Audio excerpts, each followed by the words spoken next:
Hey friends, I am not feeling really good today, so I'm laying down. I've been doing a lot of thinking, particularly with this series that I'm trying to develop about the religious trauma issues. And obviously, in order to do it, it requires a lot of um, thinking and a lot of going back and reliving, revisiting, focusing on, etc., etc. Um, a lot of things that I've gone through. And what I'm finding is that because I am, frankly, hyper focused on it at the moment, that it is really very much starting to create negative um, a negative sense in me, a heaviness, I mean, it's never going to be easy for anyone to go back and relive things that have been traumatic, dramatic, um, and difficult in their past and talk about things that they still hold a great deal of anger and hurt over. So that's the position that I find myself in right now. And because of that, I'm going to slow down significantly because, as I mentioned in my last video, I have a fantastic life. I have an amazing family. I have wonderful, beautiful children. I have fantastic grandchildren. Um, I have a husband that is can't he's incomparable. Um, he can't be um, he's just everything. Um, I also have my beliefs, my structures, my practices, as far as the craft goes, and as far as things that I am, that's where I'm at. And I find that when I am, as I said, hyper focused on revisiting the past in order to make a record of my feelings of these things and open dialogue, hopefully, and discussion with people that may be experiencing the same or similar impacts, it's taking away from now. Um, it's it's causing a heaviness in me, and it's an increasing bitterness, sadness. I'm not really sad. I've made peace with a lot of things, so that I can't say sadness, but anger is definitely still very much there. So, I'm going to slow down a lot. I'm still going to continue my series. I think the next thing that I'm going to do is try to pull together some of the TikToks that I've made on the subject and compile them into a longer video. And if I can do that, that's going to give quite a few more points of discussion. And it's also not going to cause me to be so endeavored in remembrance and whatnot. So, um, clinically speaking, it's been said that I have PTSD because of all this. I believe it's true. Post traumatic stress disorder. And I think this is a manifestation of that. So, I am going to not I'm going to back down. I'm going to slow down. And I'm going to I want to put in a caveat here that if anyone who was personally involved in any of these things ever comes across this, I'm not attacking you personally. I'm not attacking anyone. I'm not intentionally, I was going to say I'm not intentionally shitting on anybody for it, but that's not true. There are a lot of people out there who have, I'm sure that they've done and said the things that they've said from an entirely different perspective of what I have taken it to be. However, if you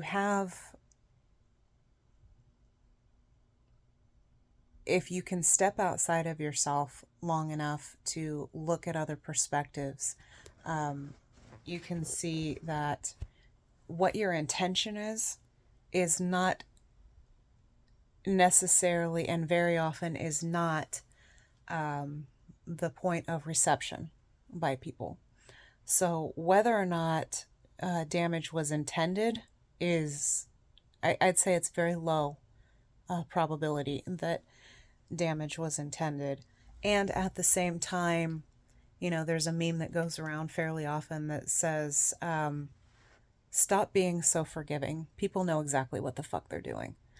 So if you're one of the individuals from my past, if you happen to come across this, just understand that I see that there are two perspectives, and I am simply stating my feelings, my perspective, the memories and issues that I carry because of various interactions. I also want to point out that one thing that just chaps my ass to no end, and I have heard it in so many different religions, dogmas, faiths, etc., that people are imperfect and that the church is not, it's not the church's fault. It's the fact that there are imperfect people within the church. And to that end, I call bullshit, because the people are the church. And when the church can't collectively get their shit together to not be devastating to people, when the church won't engage in humanity's damage control, bullshit. That's the church and the people in tandem, and they're inseparable in that concept. So I don't subscribe to that. And that can toodaloo, motherfucker. So returning to what I was saying before I interrupted myself, I want to focus the vast majority of my time, effort, energy, thoughts, love, compassion, interests on, first and foremost, my husband and my children and my grandchildren, because they are the all and everything in my life. Without them, there is nothing else. There's no meaning or reason for anything else for me. So I am exactly where I dreamed of being, where I begged to be. The only thing I ever wanted since I was a child. I'm 43 years old and I still don't know what I want to be when I grow up. And I say that kind of with a chuckle, but at the same time, it's valid.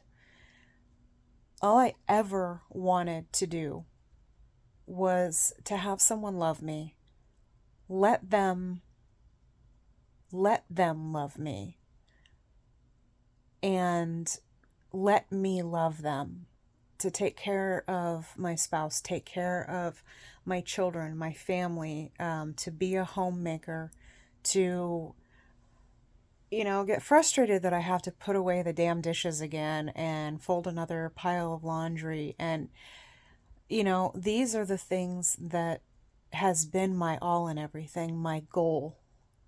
And I have it. And secondarily, to be able to help people on a very human level, to connect with human beings, not for the sake of community, not for somebody to talk to, but it is a true deep desire in me to be there for somebody, to listen more than I talk, to hear, to empathize and understand. And if I have anything whatsoever to offer anybody, to truly help. That's fulfilling to me. That's what I want to do. And those things I feel are the be all and end all calling of my life. And in whatever format that takes, so be it. So that's where my focus is and needs to be and should always remain, primarily, without exception. And it's never good to live in the past. My biggest thing that I like to say is it is what it is. And that's not saying, oh yeah, everything's great and we can just dismiss it and blah, blah, blah, and toodaloo. No, I'm not saying that. I'm saying that once something is done, you have to understand that it cannot be undone. And I'll take the example of when my grandfather was killed almost 2 years ago in an accident. I say he was killed, he wasn't.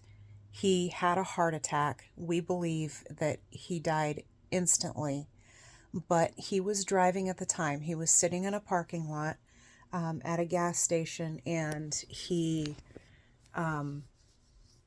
what we believe is he either, his body tensed at the point of the accident and pushed down on the accelerator, or he completely relaxed and took his foot off the brake. And regardless, his truck pulled out in front of a large SUV that was towing a boat. His truck was wrapped around a tree. He thankfully was the only fatality. He was 84 years old. He died the day that he was doing exactly what he loved, and he had no traumatic injuries to his body. He looked like he was asleep. My personal belief is he was literally dead before he knew it, and he was not damaged or injured in the accident whatsoever. Now, that's my belief. My mother was terribly devastated by the loss of her father, and she spent a long time, and still is to a degree, for lack of better terminology, laying blame. And I believe that the process of laying the blame is a desperate reach in her heart and emotions and psyche, that if there were someone to blame, and I know she doesn't think this realistically, but if there were someone or something to blame, that it could be undone. And that's simply not reality. So it is what it is to accept that, like it or not, situations and occurrences are real, they've happened, and we're where we're at because of them, good or bad. And there isn't a solitary fucking thing that's remotely possible to do about the future. So there's no point in worrying about it. The only thing that we can do is live in now. Of course, we prepare, we focus, we hope, we dream, we work towards, we have goals and ambitions, and we concentrate on those things to bring them into fruition and make them a reality. And simultaneously, at the same time, the past is gone, it's done, it's nothing but a memory. And yes, memories are incredibly powerful, but they're no longer in existence. And the future is a point that we are never going to get to. Not a single one of us are ever going to see tomorrow, in the sense that it's always going to be a point in time that we'll never get to, because we can only and exclusively live in the now.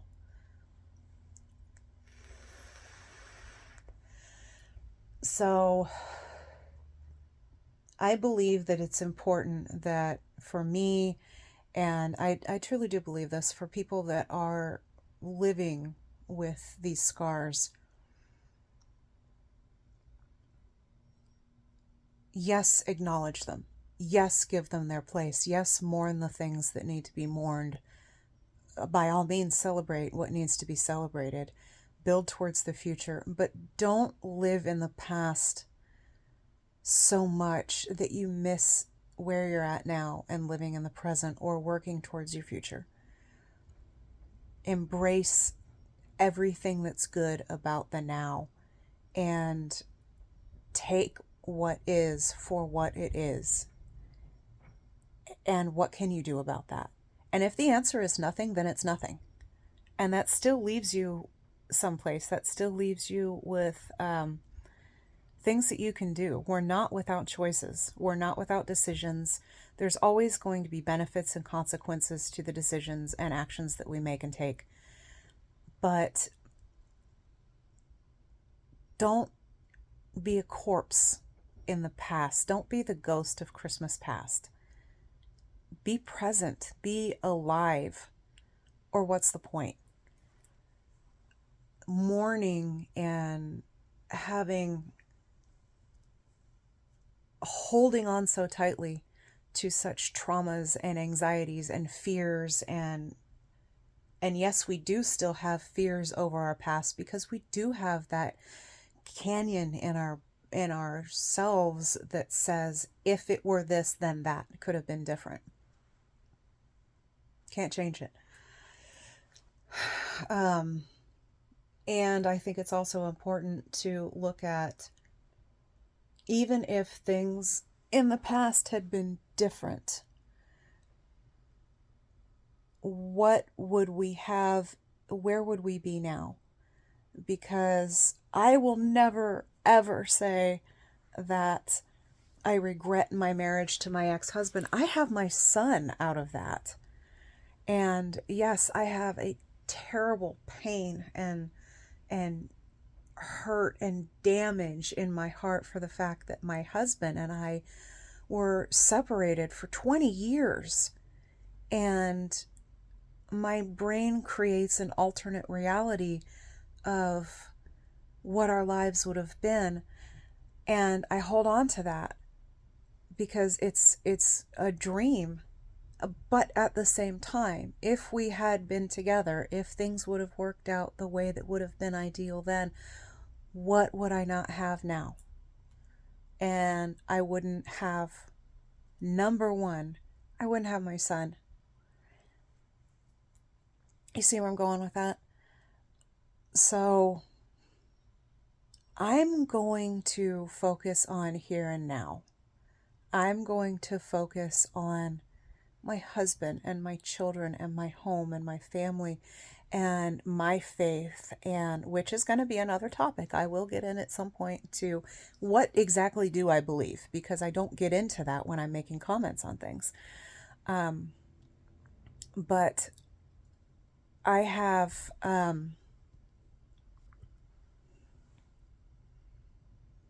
life to live, and it's a beautiful life. And I will continue to make videos, and I will continue to explain and try to understand, and most importantly, be available for people if that's what they should want or need. But I'm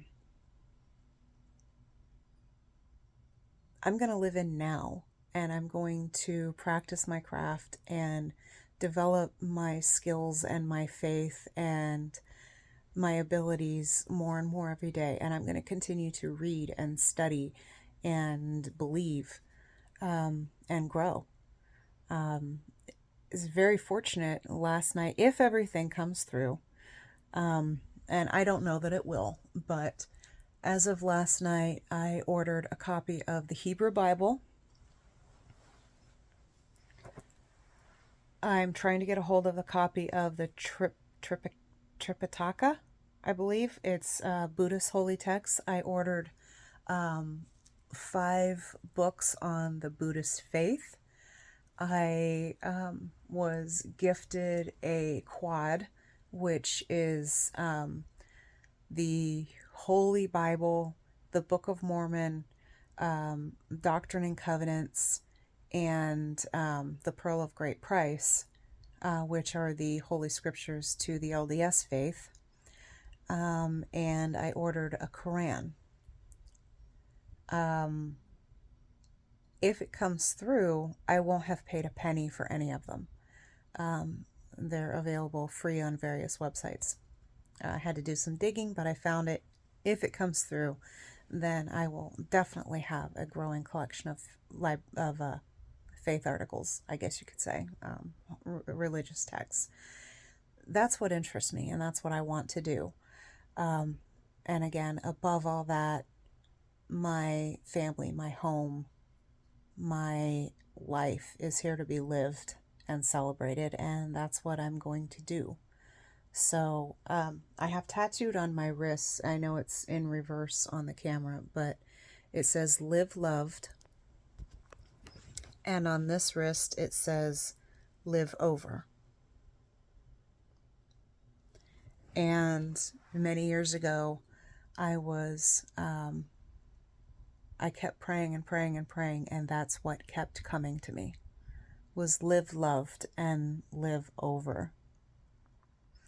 And that's the name of my Facebook page, and my ministry services is Live Loved. So I wish you every happiness, and I will see you again next time.